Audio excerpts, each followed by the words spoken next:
Parliament ఎన్నికల ప్రచారాన్ని BJP ఉధృతం చేసింది. రేపు రాష్ట్రానికి బీజేపీ అగ్రనేత అమిత్ షా రానున్నారు. తొలుత బాన్స్వాడలో బహిరంగ సభ అనుకున్నప్పటికీ అది సిద్దిపేటకు మారింది. మెదక్ పార్లమెంటు పరిధిలోని సిద్దిపేట బహిరంగ సభకు షా హాజరు కానున్నారు. ఉదయం 11 గంటలకు సిద్దిపేటలో మెదక్ అభ్యర్థి రఘునందన్ రావుకు మద్దతుగా ప్రచారం చేయనున్నారు.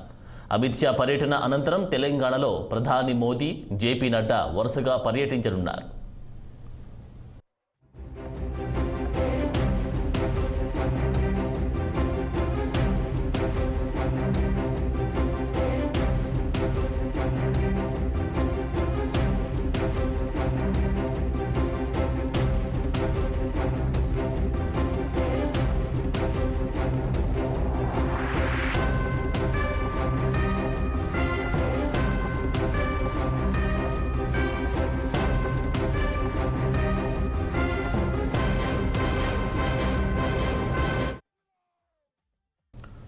సీఎం